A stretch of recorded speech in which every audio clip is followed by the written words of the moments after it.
यह एक ऐसी दुनिया है जहाँ पैसों की कोई वैल्यू नहीं, यहाँ टाइम ही सब कुछ है। यहाँ अगर आपको कोई चीज खरीदनी है तो आपको उस चीज के बदले अपनी जिंदगी का कुछ टाइम देना पड़ेगा, तब जाकर आप उस चीज को खरीद पाएंगे। लेकिन इस दुनिया में एक अच्छी जिंदगी गुजारने के लिए आपके पास टाइम का होना भी जरूरी है, क्योंकि यहाँ जब किसी इंसान की एज 25 साल तक पहुँच जाती है तो उस इंसान के हाथ पर 1 साल का टाइम स्टार्ट हो जाता है। जिस पल काउंटडाउन 0 हुआ उसी पल वह इंसान खत्म। अमीरों के पास इतना टाइम था कि वह 1000 साल की जिंदगी भी जी सकते थे। अमीरों ने खुद के लिए एक अलग दुनिया बना ली थी जहां वो लोग एक सुकून भरी जिंदगी गुजार रहे थे, लेकिन वहीं दूसरी तरफ गेटो सिटी में रहने वाले गरीब लोग दिन रात मेहनत करके खुद के लिए टाइम कमाते थे, नहीं तो उनकी जिंदगी खत्म हो जाएगी। इन्हीं गरीबों की बस्ती में विल नाम का एक लड़का रहता था जिसकी घड़ी में सिर्फ 23 घंटे ही बचे थे। विल अपनी मॉम के साथ रहता था। अब क्योंकि 25 साल के बाद उम्र रुक जाती है, इसीलिए उसकी माँ 50 साल की होकर भी बहुत जवान दिख रही थी। आज विल की माँ का 50वां जन्मदिन था। विल अपनी मॉम का बर्थडे सेलिब्रेट करने के लिए पिछली रात ओवर टाइम करके एक शैंपेन की बोतल लाया था। यह देखकर विल की मॉम बहुत खुश हो जाती है और वो विल से कहती है कि मैं अपने पोतों को देखना चाहती हूँ, तुम किसी लड़की को डेट क्यों नहीं करते? जिस पर विल जवाब देता है कि इन सब चीजों के लिए टाइम किसके पास है। विल की मॉम ने उससे कहा कि इलेक्ट्रिसिटी बिल और बैंक से लिया हुआ लोन कल की डेट तक मुझे क्लियर करना होगा, नहीं तो हमें फाइन पड़ सकता है। इसीलिए अब मैं जा रही हूँ और कल रात तक सभी बिल्स और बैंक के लोन्स जमा करवा कर वापस आऊंगी। उसने कहा कि मेरे पास सिर्फ 3 दिन का टाइम है। इलेक्ट्रिसिटी बिल और बैंक का लोन चुकाने में मेरे पास लगभग सारा टाइम खर्च हो जाएगा, इसीलिए कल शाम को तुम जरूर बस स्टॉप पर मेरा इंतजार करना, ताकि मेरा सारा टाइम खत्म होने से पहले मैं तुमसे कुछ टाइम ले सकूं। इस पर विल ने कहा ठीक है, मैं टाइम पर पहुंच जाऊंगा। जाने से पहले विल की माँ विल के हाथ को छूकर उसकी बॉडी में 30 मिनट ट्रांसफर करती है ताकि विल अच्छा नाश्ता खरीद कर खा सके। इसके बाद दोनों अपने अपने काम पर निकल गए। रास्ते में विल के पास एक छोटी बच्ची आती है। वो विल को एक कैप्सूल देकर विल से उसका थोड़ा सा टाइम मांगती है। विल मुस्कुराते हुए उस छोटी बच्ची को कैप्सूल में अपनी जिंदगी का 5 मिनट का टाइम दे देता है और वह चली जाती है। यहाँ हमें पता चलता है कि यह लोग अपने टाइम को एक कैप्सूल में स्टोर भी कर सकते हैं, जिससे यह लोग कभी भी यूज और ट्रांसफर कर सकते हैं। इसके बाद विल काम के लिए फैक्ट्री पहुंच जाता है। काम शुरू करने से पहले वह कॉफी लेने जाता है, लेकिन वहाँ वह देखता है कि हर एक चीज का दाम डबल हो गया है। जहां पहले कॉफी 2 मिनट की मिलती थी, अब उसका प्राइस डबल होकर 4 मिनट हो चुका है। यहाँ पर कभी भी किसी चीज का भी दाम बढ़ा दिया जाता है बिना किसी अनाउंसमेंट के। ये बात विल को बहुत बुरी लगती है। मजबूरी में विल ने भी कॉफी के लिए अपनी जिंदगी के 4 मिनट पे किए और काम पर लग गया। दिन भर के काम के बाद रात के वक्त विल अपने दोस्त के साथ एक बार में जाता है। विल का दोस्त एक नंबर का शराबी था। वह हर वक्त शराब के नशे में टली रहता। विल का दोस्त विल को इशारे में बताता है कि वह आदमी सबको फ्री में दारू पिला रहा है और उसके पास बहुत ज्यादा टाइम है। ये सुनकर विल ने जब उस आदमी की तरफ देखा तो उसे चारों तरफ से लड़कियों ने घेरा हुआ था। विल की जब उस आदमी की घड़ी पर नजर गई तो उस आदमी के पास 116 साल का टाइम था। ये देखकर विल समझ जाता है कि यह आदमी ग्रीनिच सिटी से है, क्योंकि गेटो सिटी में लोगों के पास ज्यादा से ज्यादा 2 दिन का टाइम होता है। विल उस आदमी के पास आया और उसे वार्न करने लगा कि यहाँ पर तुम्हें नहीं होना चाहिए था। यहाँ चोरों का खतरा है, ये लोग तुम्हें मारकर तुम्हारा टाइम चुरा लेंगे, इसलिए जल्दी से यहाँ से निकल जाओ। लेकिन वो आदमी विल की बातों को सीरियस नहीं लेता और उसे इग्नोर करके ड्रिंक करने लग जाता है। तभी उस बार में फोर्टिस नाम का एक गैंगस्टर अपने ग्रुप के साथ आया, जिसे देखकर सारे लोग बाहर निकल भागे। दरअसल यह शहर के सबसे बड़े गुंडे हैं जो लोगों से जबरदस्ती टाइम चुराते हैं। विल का दोस्त विल को पकड़कर ले जाने लगा, लेकिन विल ने जाने से इनकार कर दिया और वहाँ एक कोने में छिपकर सब कुछ देखने लगा। फोर्टिस उस अमीर आदमी से उसका सारा टाइम लूटने आया था। फोर्टिस उस अमीर आदमी को चैलेंज करता है कि चलो पंजा लड़ाते हैं और जो हारेगा वह अपना सारा टाइम जीतने वाले को दे देगा। ये टाइम फाइट आर्म रेसलिंग की तरह थी, जिसमें 2 लोगों को एक दूसरे की कलाई पकड़नी होती थी। जिस भी इंसान की कलाई नीचे होती थी उसका टाइम घटने लगता था और वो टाइम उस आदमी के हाथ में ट्रांसफर होने लगता था जिसकी कलाई ऊपर होती थी। इस तरह जीतने वाला इंसान सारा टाइम उस दूसरे आदमी से अपनी बॉडी में स्टोर करके उसे मार देता। फोर्टिस उस आदमी से कहता है क्या तुम इसके लिए तैयार हो? इस पर उस अमीर आदमी ने कहा कि मैंने बहुत ज्यादा ड्रिंक की हुई है, इसलिए मुझे कुछ टाइम चाहिए, उसके बाद मैं तुम्हारे चैलेंज के लिए तैयार हूँ। फोर्टिस कहता है कि ठीक है, ये तुम्हारी आखिरी ख्वाहिश है, जाओ मैं तुम्हें तैयार होने के लिए कुछ मिनट देता हूँ। फोर्टिस उसके साथ अपना एक आदमी भी भेज देता है ताकि यह भाग न सके। वो अमीर आदमी बाथरूम में आकर बहुत ज्यादा उल्टियां करने लग जाता है, क्योंकि उसे काफी चढ़ गई थी। इसलिए अगर वो इस हालत में फोर्टिस से पंजा लड़ता तो इस अमीर आदमी का हारना कंफर्म था। तभी विल वहाँ पर आ जाता है। वो फोर्टिस के आदमी को मारकर उस अमीर आदमी को अपने साथ उस जगह से बाहर निकाल लेता है और उसे फोर्टिस से बचाकर एक सेफ जगह पे ले आया। विल ने उस अमीर आदमी से कहा कि मैंने तुमसे कहा भी कि तुम्हारी जान को खतरा है, तुम जानबूझकर अपना टाइम क्यों बर्बाद कर रहे हो। वो आदमी विल को अपना नाम हेनरी बताता है और वो विल से पूछता है कि तुम्हारी उम्र कितनी है। विल ने बताया 28 साल। हेनरी ने कहा मेरी उम्र 105 साल है और अब मैं जिंदगी से थक चुका हूँ। मैंने अपनी लाइफ में हर एक चीज का मजा लिया है और अब मुझे इस जिंदगी की जरूरत नहीं है, मैं जीना नहीं चाहता। ये सुनकर विल ने हैरानी से पूछा आखिर तुम कहना क्या चाहते हो। इस पर हेनरी ने कहा लगता है तुम अब तक हकीकत से अनजान हो। क्या तुमने कभी सोचा है कि इस दुनिया में अलग अलग टाइम जोन्स क्यों बनाए गए हैं। आखिर क्यों तुम्हारे टाइम जोन गेटो में किसी भी वक्त चीजों के दाम और टैक्स बढ़ा दिए जाते हैं। दरअसल महंगाई जानबूझकर बढ़ा दी जाती है ताकि गरीब लोग मरते रहें और उनकी मौत का फायदा ग्रीनविच टाइम जोन के अमीर लोगों को होता रहे। असल में ये सारा सिस्टम उन्हीं का बनाया हुआ है। जरा सोचो, वहाँ ग्रीनविच टाइम जोन में लोगों के पास जीने के लिए हजारों साल हैं, लेकिन यहाँ गेटो में तुम लोग हर रोज जीने के लिए मेहनत मजदूरी करते हो। ऐसा इसलिए है क्योंकि उन्होंने तुम्हें यह करने के लिए मजबूर किया है। वो लोग तुम लोगों को ज्यादा टाइम देना ही नहीं चाहते ताकि तुम लोग मजबूरी में उनके लिए काम करते रहो। वो लोग महंगाई बढ़ाकर तुम्हें ज्यादा से ज्यादा टाइम खर्च करने पर मजबूर करते हैं ताकि तुम्हारे टाइम से वो हमेशा की जिंदगी जी सकें। उन्होंने अपनी जिंदगी का हर एक दिन गरीबों की मौत से इकट्ठा किया है और मैं ऐसी जिंदगी बिल्कुल भी नहीं जीना चाहता जो किसी गरीब मजबूर इंसान की मौत से मिली हो। ये सब सुनकर विल समझ गया कि हेनरी बहुत ही नेक दिल इंसान है। हेनरी ने विल से आगे पूछा अगर तुम्हारे पास मेरे जितना टाइम होता तो तुम क्या करते। विल ने मुस्कुराकर कहा कि सबसे पहले मैं बार बार टाइम को देखना छोड़ देता, क्योंकि उस वक्त भी विल के पास सिर्फ 18 घंटे होते हैं। वो सोने से पहले, सोने के बाद, खाना खाते टाइम हर वक्त अपनी घड़ी देखता रहता है, क्योंकि मुझे डर लगता है कि कहीं मेरा टाइम खत्म न हो जाए और मैं मर न जाऊं। विल कहता है कि मेरी मॉम घर संभालने के लिए बहुत ज्यादा मेहनत करती है। अगर मेरे पास तुम्हारी तरह इतना ज्यादा टाइम होता तो मैं अपनी मॉम के लिए ग्रीनविच सिटी में एक अच्छा घर खरीदता और हम दोनों वहाँ पर खुशी से जिंदगी गुजारते। इसके बाद विल ने हेनरी से कहा आज रात हमें यहीं रुकना होगा, सुबह तक खतरा टल जाएगा, तब तुम वापस अपने घर लौट जाना। इसके बाद ये दोनों सो जाते हैं। सुबह उठकर हेनरी देखता है कि विल अभी भी सो रहा है। वो विल के पास आता है और उसके पास जितना भी टाइम होता है वो सारा का सारा विल को ट्रांसफर कर देता है और अपने पास कुछ ही मिनट बचाकर एक ब्रिज के ऊपर जाकर बैठ जाता है। विल जब नींद से जागा तो उसने देखा कि हेनरी वहाँ से जा चुका है। तभी हमेशा की तरह नींद से जागने के बाद विल ने अपनी घड़ी में नजर डाली। विल की घड़ी में 116 साल ऐड हो चुके थे। यह देखकर उसकी आंखें खुली की खुली रह गईं। उसे लगा कि वो अभी भी नींद में है और सपना देख रहा है। इसी दौरान विल की नजर विंडो पर पड़ी जिस पर लिखा था मेरा टाइम बर्बाद मत करना। वो समझ जाता है कि हेनरी ने मुझे अपना सारा समय दे दिया है। तभी विल ने हेनरी को दूर एक ब्रिज के किनारे पर बैठे देखा। विल जल्दी से हेनरी की तरफ भागा, लेकिन अब बहुत देर हो चुकी थी क्योंकि हेनरी के पास अब बस कुछ ही सेकंड्स बचे थे और थोड़ी देर बाद वो एक झटके से मरकर ब्रिज से नीचे पानी में गिर गया। विल को हेनरी की मौत का बहुत ज्यादा दुख होता है। अब विल के पास 116 साल की जिंदगी थी और वो समझ जाता है कि अगर मैं यहाँ पर रहा तो लोग समझेंगे कि हेनरी को इसी ने मारा है। विल जल्दी से अपने दोस्त के पास जाता है। विल का दोस्त विल के हाथ में इतना सारा टाइम देखकर शॉक रह जाता है, जिसके बाद विल ने अपने दोस्त को दोस्ती की खातिर 10 साल का टाइम दिया। ये देखकर विल का दोस्त उसका दिल से शुक्रिया अदा करता है। विल कहता है कि यहाँ रहना मेरे लिए अब ठीक नहीं, क्योंकि इतने ज्यादा टाइम को देखते हुए मेरा टाइम छीनने के लिए कोई भी मुझे मार सकता है। अब मैं अपनी माँ के लिए ग्रीनविच सिटी में एक अच्छा सा घर खरीद सकता हूँ और वहाँ पर एक सेफ लाइफ गुजारूंगा। जिसके बाद विल अपने दोस्त को गुड बाय कहकर वहाँ से निकल जाता है और सीधा उस बस स्टॉप पर जाकर मॉम का इंतजार करने लगता है, जहाँ 2 दिन पहले उसकी मॉम ने उससे कहा था कि मैं इलेक्ट्रिसिटी का बिल और बैंक का लोन चुकाकर इस बस स्टॉप पर पहुंचूंगी। दूसरी तरफ विल की मॉम सारे लोन और बिल्स भरने के बाद घर लौटने के लिए बस में चढ़ी, पर तभी उसे पता लगा कि एक ही दिन में बस की टिकट के दाम डबल हो गए थे। पहले जहां टिकट 1 घंटे में आती थी वहीं अब प्राइस 2 घंटे हो गया था। ये देखकर विल की मॉम बहुत ज्यादा परेशान हो जाती है, क्योंकि विल की मॉम के पास सिर्फ 1.5 घंटा बचा था। विल की मॉम बस ड्राइवर से रिक्वेस्ट करती है कि अगले स्टॉप पर मेरा बेटा उसे बाकी का टाइम दे देगा, लेकिन बस ड्राइवर ने साफ इनकार कर दिया और कहा कि अगर टाइम नहीं है तो फिर पैदल चली जाओ। लेकिन विल की मॉम को पता था कि अगला बस स्टॉप बहुत दूर है, अगर वह पैदल भी जाती है तो उसे पहुंचने में 2 घंटे लगेंगे। उस वक्त बस में ढेर सारे पैसेंजर्स सवार थे। विल की मॉम ने उनसे भी रिक्वेस्ट की, पर किसी ने भी उनकी मदद नहीं की। इतने में ही बस वहां से निकल गई। विल की मॉम रेचल के पास ज्यादा टाइम नहीं बचा था, इसलिए वह दौड़ती हुई पैदल घर की तरफ भागने लगी। दूसरी तरफ विल अपनी मॉम के लिए फूलों का गुलदस्ता लिए बस स्टॉप पर उनका इंतजार कर रहा था, क्योंकि आज उसे अपनी मॉम का बर्थडे सेलिब्रेट करना था। बस जब उस स्टॉप पर पहुंची थी तो कई सारे पैसेंजर्स उतर आए, पर उनमें से विल की मॉम नहीं थी। विल यह देखकर परेशान हो जाता है और उसे समझ आ गया कि जरूर उसकी मॉम मुसीबत में है। वह उसी वक्त अपनी मॉम की तलाश में भागा। उधर रेचल के पास अब कुछ ही मिनट बचे थे। वह रास्ते में आने वाली गाड़ियों और लोगों के घरों का दरवाजा पीट पीट कर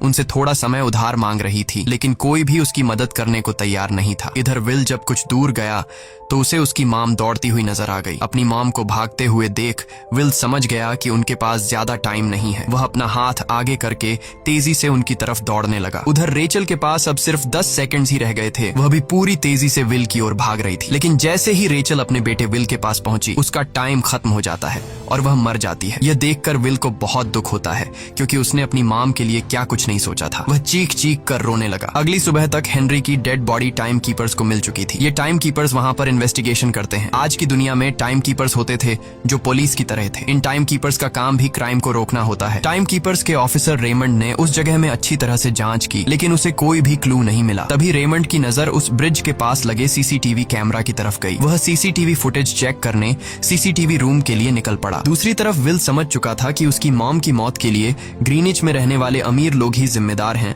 जिन्होंने गेटो शहर के लोगों को एक एक सेकंड का मोहताज बना दिया है। अब विल उनसे बदला लेने ग्रीनिच की तरफ निकल पड़ा और यहाँ से होती है असल कहानी शुरू। ग्रीनविच सिटी में एंटर होने के लिए विल को 1 साल का टाइम खर्च करना पड़ा और ग्रीनिच सिटी जा पहुंचा। वहाँ जब विल ने अमीर लोगों का लाइफस्टाइल देखा तो उसकी आंखें खुली की खुली रह गईं। वहाँ लोगों के पास इतना टाइम था कि वो लोग मरने का नाम तक भूल गए थे। यहाँ पर अमीर लोग के बॉडीगार्ड के पास भी 100 साल से भी ज्यादा का टाइम था। ये देखकर विल गुस्से से लाल हो जाता है, क्योंकि विल जिस शहर से आया था वहाँ पर लोगों के पास सिर्फ 24 घंटे की जिंदगी थी। विल वहाँ एक महंगे होटल में रुकता है। खाना खाते दौरान एक बहुत ही खूबसूरत लड़की विल को देखती है, जैसे उसे विल पसंद आ गया हो। दूसरी तरफ टाइम कीपर रेमंड हेनरी की मौत के वक्त का सीसीटीवी फुटेज चेक कर रहा था। तभी उसे फुटेज में विल दिखाई देता है। हालांकि कैमरा ने हेनरी को ब्रिज से गिरते हुए रिकॉर्ड नहीं किया था, लेकिन उस फुटेज में विल ब्रिज के पास खड़ा नजर आ रहा था, जिससे रेमंड को विल पर शक होने लगा। इसलिए रेमंड ने अपनी टीम को विल के बारे में जानकारी इकट्ठा करने को कहा। रिसर्च के दौरान टाइम कीपर्स को यह बात पता चल जाती है कि विल नाम का एक आदमी बहुत सारा टाइम खर्च करके ग्रीनविच सिटी में एंटर हो गया है, जिससे रेमंड को यह बात कंफर्म हो जाती है कि विल ने ही हेनरी को मारा है। रेमंड उसी वक्त अपनी टीम के साथ ग्रीनविच शहर की ओर रवाना हो गया। दूसरी ओर ग्रीनविच शहर में विल एक कैसीनो में आया, जहाँ कुछ अमीर लोग पोकर खेल रहे थे। विल भी उनके साथ बैठ जाता है। एक नए आदमी को देखकर ये लोग उस पर हंसने लगते हैं, लेकिन विल गैम्बलिंग में माहिर था।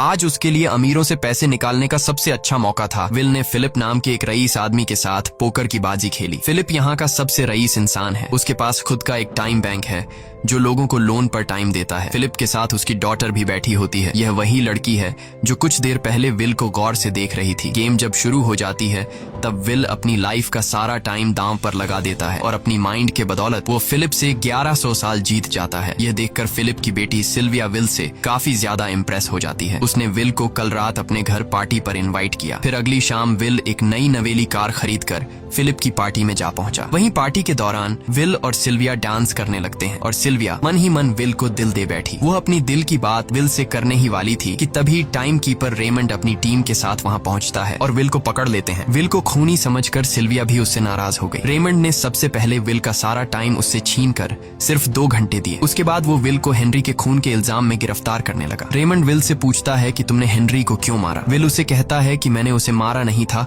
बल्कि वो खुद जीना नहीं चाहता था, इसलिए उसने मुझे 116 साल दिए और बाद में उसने खुद की जान ली। लेकिन रेमंड विल की बात पर यकीन नहीं करता। विल समझ जाता है कि रेमंड मुझे हेनरी के झूठे केस में फंसाकर उम्र भर कैद के लिए मुझे जेल में डाल देगा। इसलिए वह मौका देखते ही रेमंड के आदमियों को मारकर खुद को आजाद कर लेता है और उनकी बंदूक लेकर सिल्विया को बंदी बना लिया। सिल्विया को ढाल बनाकर विल उसे साथ लेकर भाग निकला और रेमंड और उसके आदमियों को चकमा देता हुआ वापस गेटो शहर आ पहुंचा। इस दौरान विल के पास टाइम काफी कम बचा था। उसने सिल्विया से कुछ टाइम उधार मांगा, लेकिन सिल्विया ने उसे 1 सेकंड भी देने से इनकार कर दिया, क्योंकि वह भी उसे हेनरी का खूनी समझ रही थी। इसलिए वो और तेजी से गेटो शहर की तरफ कार दौड़ाता है ताकि वहां पहुंचकर किसी से टाइम उधार ले सके। जल्दबाजी में उसका ध्यान आगे सड़क पर बिछी कंटीली तारों पर नहीं पड़ता, जिससे टकराते ही विल की कार ब्रिज से नीचे गिर जाती है। इस एक्सीडेंट में विल और सिल्विया बेहोश हो गए। असल में रास्ते में वह कांटे फोर्टिस और उसकी गैंग ने बिछाए थे। फोर्टिस ने देखा कि सिल्विया के पास 10 साल का टाइम टाइम था। वो सिल्विया का सारा टाइम चुरा कर वहाँ से निकल जाते हैं। इतने में ही विल और सिल्विया को होश आया। सिल्विया ने जब अपने हाथ की तरफ देखा तो वो परेशान हुई, क्योंकि उसके पास सिर्फ 30 मिनट ही बचे थे और विल के पास भी कुछ मिनट ही बचे थे। पर फिर भी उसने सिल्विया को अपने कुछ मिनट दिए, जिससे इन दोनों का टाइम बराबर हो गया। इसके बाद विल सिल्विया को लेकर जल्दी से अपने दोस्त के घर जाता है,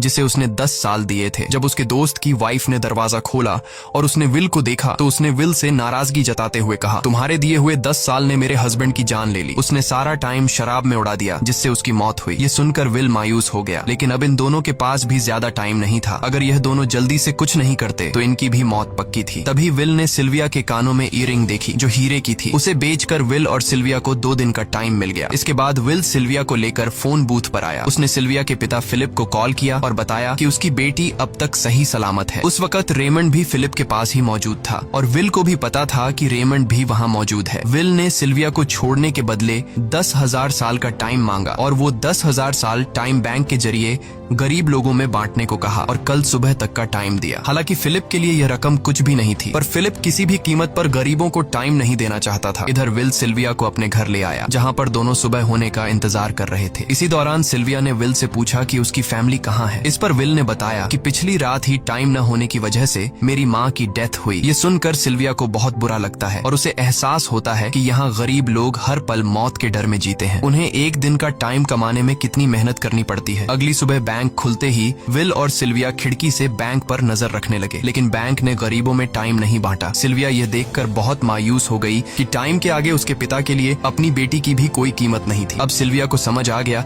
कि उसके पिता सिर्फ बिजनेसमैन नहीं है, बल्कि वो इस सिस्टम के हेड हैं। वो गरीब लोगों की मौत से अपनी जिंदगी के साल जमा करते हैं। सिल्विया को यूं मायूस देखकर विल ने उसे वापस घर भेजने का फैसला किया। वो उसे फोन बूथ पे ले आया और अपने पिता को कॉल करके अपने लिए मदद बुलाने को कहा। इस दौरान विल सिल्विया को वेपन भी दे देता है ताकि वो खुद की हिफाजत कर सके। इधर सिल्विया फोन पर अपने पिता से बात कर रही थी कि तभी टाइम कीपर रेमंड चुपके से वहां आ पहुंचा और विल पर गन तान दी। रेमंड विल पर गोली चलाने ही वाला था कि तभी सिल्विया ने रेमंड को देख लिया और घबराहट में रेमंड पर गोली चला दी। ये देख विल घबरा कर रेमंड के पास आया। हालांकि वो गोली रेमंड के हाथ को छू कर निकल गई थी। रेमंड के हाथ से बहुत खून निकल रहा था। विल ने रेमंड की घड़ी देखी। रेमंड के पास सिर्फ 2 घंटे बचे थे। दरअसल टाइम कीपर्स को भी सैलरी के तौर पर हर रोज 1 दिन का ही टाइम मिलता था। विल समझ गया कि जब तक रेमंड के पास उसके टीम वाले पहुंचेंगे तब तक रेमंड का ज्यादा खून बहने की वजह से उसकी मौत हो गई होगी। इसलिए विल रेमंड को 2 घंटे का टाइम देते हुए रेमंड की कार को लेकर वहां से निकल गया। रेमंड को गोली मारकर अब सिल्विया भी क्राइम लिस्ट में आ चुकी थी। हालांकि विल ने सिल्विया से कहा कि वो अभी इन सब से निकल सकती है, लेकिन ग्रीनिच में सिल्विया की जिंदगी पिंजरे में कैद पंछी की तरह थी। उसके पिता फिलिप ने उस पर बहुत सारी पाबंदियां लगा दी थीं, पर यहाँ आकर उसे आजादी का एहसास हो रहा था, क्योंकि यहाँ वो अपनी मर्जी की मालिक थी और सिल्विया समझ जाती है कि यहाँ पर लोगों के साथ गलत हो रहा है। अब वह भी गरीबों को उनका हक दिलाने में विल के साथ थी। विल और सिल्विया ने मिलकर अमीरों को लूटना शुरू कर दिया। सिल्विया, जो कि ग्रीनिच सिटी के चप्पे चप्पे से वाकिफ थी, इसलिए इन दोनों ने प्लान बनाया कि वो ग्रीनिच सिटी में बैंक से टाइम कैप्सूल चुराएंगे और उनको गरीबों में बांट देंगे। सिल्विया ने सबसे पहले अपने पिता फिलिप के कई सारे बैंक्स में डाका डाला, क्योंकि फिलिप ने गरीबों की मौत से वह सारा टाइम इकट्ठा किया था। इन दोनों ने तिजोरी से सभी टाइम कैप्सूल एक बैग में पैक करके वहां से निकल गए और उन्हें गरीबों में बांटने लगे। इतनी बड़ी चोरी करने के बाद अब सरकार भी इन दोनों से तंग आ चुका था। इसीलिए सरकार ने इन दोनों के सर पर 10 साल का टाइम इनाम रख दिया। ये खबर सुनते ही गैंगस्टर फोर्टिस अब इन दोनों को कुत्ते की तरह ढूंढने लगा। लेकिन विल और सिल्विया हर रोज अपना ठिकाना बदलते रहते थे, जिससे वो किसी के हाथ नहीं आते थे। ये दोनों एक होटल में छुपे हुए थे। इनके पास टाइम की कमी तो थी नहीं, इसलिए उन्होंने पूरे होटल को ही बुक कर लिया था। फोर्टिस इन दोनों की तलाश में उस होटल के बाहर आ पहुंचा। वहां उसने कुछ लोगों को पकड़कर उनसे विल और सिल्विया के बारे में पूछने लगा, लेकिन उन लोगों पर विल और सिल्विया के बहुत एहसानात थे, इसलिए ये लोग मरने के लिए तो तैयार थे, पर विल और सिल्विया का ठिकाना बताने के लिए तैयार नहीं थे। लेकिन जब फोर्टिस ने उन लोगों पर बहुत ज्यादा जोर जबरदस्ती की तो उनमें से एक बंदा मौत के डर से फोर्टिस को उस होटल के बारे में बता देता है जहां विल और सिल्विया छुपे हुए थे, जिसके बाद फोर्टिस फौरन अपनी गैंग के साथ वहां पर पहुंच जाता है और इन दोनों को पकड़ लेता है। अब विल और सिल्विया का उनसे बच पाना नामुमकिन नामुमकिन था। फोर्टिस ने विल को एक टेबल पर बैठा दिया और उसे टाइम फाइट के लिए चैलेंज किया। विल समझ गया कि अगर मैंने चैलेंज से इनकार किया तो फोर्टिस के गैंग वाले लोग मुझे मार देंगे, इसलिए क्यों ना आज इसके साथ पंजा आजमाया जाए। फोर्टिस और विल ने एक दूसरे की कलाई पकड़ ली और मौत का खेल शुरू हुआ। फोर्टिस माहिर खिलाड़ी था, उसने शुरुआत में ही विल का हाथ नीचे कर दिया, जिससे विल का टाइम तेजी से फोर्टिस में ट्रांसफर होने लगा। लेकिन विल बिल्कुल जोर ही नहीं लगा रहा था, जैसे कि वो जानबूझकर हार रहा हो। पर जैसे ही विल के पास अपनी लाइफ के 3 से 4 सेकंड बचे, तभी विल ने अपनी पावर दिखाई और एक झटके से फोर्टिस का हाथ नीचे कर दिया। फोर्टिस की आंखें खुली की खुली रह गईं। वो पूरा जोर लगाकर अपना हाथ ऊपर करने की कोशिश कर रहा था, लेकिन विल की ताकत के आगे वो ढीला पड़ चुका था। ये देख फोर्टिस के आदमियों का ध्यान फोर्टिस की घड़ी पर अटक गया। अब उनका बॉस मरने वाला था। इतने में ही मौका पाकर विल ने अपने जूते से गन निकाली और पलक झपकते ही फोर्टिस के सारे आदमियों को शूट कर दिया, क्योंकि अगर वो ऐसा नहीं करता तो वो लोग उसे मार देते। इसी के साथ फोर्टिस का टाइम 0 हो गया और वह भी मारा गया। विल और सिल्विया जल्दी से वहां से भाग निकले। इसी दौरान उन्होंने देखा कि अमीरों ने सारा खेल पलट दिया था। विल और सिल्विया ने गरीबों में जितना भी टाइम बांटा था उसकी वैल्यू अब कुछ भी नहीं रही थी, क्योंकि अमीरों ने महंगाई के दर को कई गुना बढ़ा दिया था। यह देख विल हारा हुआ महसूस करने लगा और उसे लगा कि मैं कभी भी इन गरीबों को उनका हक नहीं दिला सकूंगा। उसने सिल्विया से कहा कि अब सब खत्म हो चुका है, अगर वो लोगों में 1000 साल भी बांट दें तो अमीर लोग महंगाई को और ज्यादा बढ़ा देंगे, जिससे लोगों की हालत कभी नहीं सुधर पाएगी। सिल्विया ने कहा कि कोई तो रास्ता होगा। इस पर विल ने कहा कि हमें लाखों साल चुराकर इन लोगों को देने होंगे, तब जाकर हम लोग महंगाई को कंट्रोल कर सकते हैं। हालांकि यह इतना आसान नहीं था, पर सिल्विया ने इसके लिए एक प्लान सोच रखा था। अगली ही सुबह जब फिलिप अपने बॉडीगार्ड्स के साथ ऑफिस पहुंचा, तभी सिल्विया वहां आई और उसने अपने पिता से कहा कि वो सरेंडर करना चाहती है। तब सारे गार्ड्स ने सिल्विया पर गन तान दी, लेकिन तभी वहां पीछे से गार्ड के बेस में छिपा विल वहां आ पहुंचा। उसने फिलिप के सर पर गन रखी और उसके जरिए लॉकर का दरवाजा खुलवाया। विल और सिल्विया ने फिलिप के लॉकर से एक टाइम कैप्सूल चुरा लिया, जिसमें 10 लाख साल का टाइम मौजूद था। इस टाइम कैप्सूल का एक साल गरीबों की ही मौत से आया था। विल और सिल्विया वह टाइम कैप्सूल लेकर भाग जाते हैं। इधर रेमंड को जब यह बात पता चली तो वह फौरन विल और सिल्विया के पीछे लग गया। जब रेमंड ने अपने हाथ पर घड़ी को देखा तो उसके पास 1 घंटे से भी कम टाइम बचा हुआ था। वह हेडक्वार्टर कॉल करके कहता है कि मुझे मेरी सैलरी कैप्सूल में भेज दो, मेरे पास टाइम कम है। लेकिन इससे पहले कि वह अपनी बॉडी में कैप्सूल से टाइम ट्रांसफर कर पाता, उसे विल की कार दिख जाती है और वह कैप्सूल से अपनी बॉडी में बिना टाइम ट्रांसफर किए उनके पीछे लग जाता है, क्योंकि अगर वो 10 लाख साल गरीबों को मिल जाते तो गेटो टाइम जोन का हर एक इंसान अमर हो जाता और अमीरों का बनाया पूरा सिस्टम तहस नहस हो जाता। रेमंड ने विल और सिल्विया को पकड़ने के लिए अपनी पूरी जी जान लगा दी, लेकिन वो उन्हें रोक नहीं पाया। विल और सिल्विया रेमंड को चकमा देकर गेटो शहर आ गए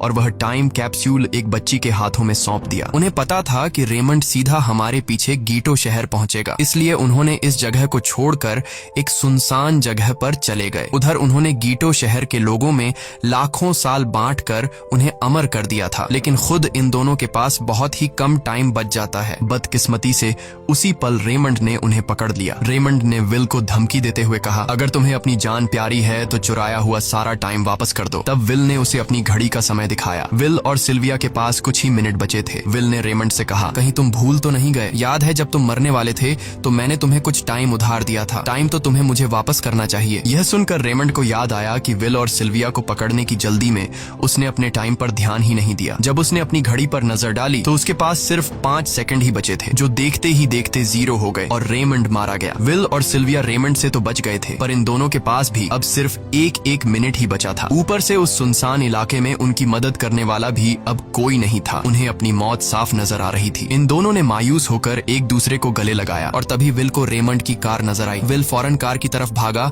और वहां पहुंचकर उसने रेमंड की सैलरी का टाइम अपनी घड़ी में ट्रांसफर कर दिया। इसके बाद वह सिल्विया को भी टाइम देने उसकी ओर भागने लगा। सिल्विया भी तेजी से विल की ओर दौड़ रही थी। सिल्विया के पास कुछ ही सेकंड्स बचे हुए थे। यह बिल्कुल उसी तरह का पल था जिस तरह से विल ने अपनी मॉम को खोया था। विल ने अपनी मॉम को तो खो दिया था, पर सिल्विया को नहीं खोना चाहता था। विल सिल्विया के बिल्कुल करीब ही था, पर तभी सिल्विया विल की बाहों में गिर पड़ी। लकीली विल ने सही वक्त पर सिल्विया का हाथ थाम लिया था, जिससे उसकी जान बच गई। विल और सिल्विया की बदौलत अब डेटन शहर के सारे लोग अमर हो चुके थे। अब उन्हें 1-1 घंटे कमाने के लिए फैक्ट्रीज में काम करने की जरूरत नहीं थी। वह सभी अपने सपनों को पूरा करने ग्रीनिच शहर की ओर निकल पड़े, जिससे अमीरों का बनाया सारा सिस्टम फेल हो गया। वहीं इसी के साथ यह कहानी खत्म हो जाती है। अगर आपको वीडियो अच्छी लगी हो तो हमारे चैनल को सब्सक्राइब और वीडियो को लाइक जरूर कीजिएगा।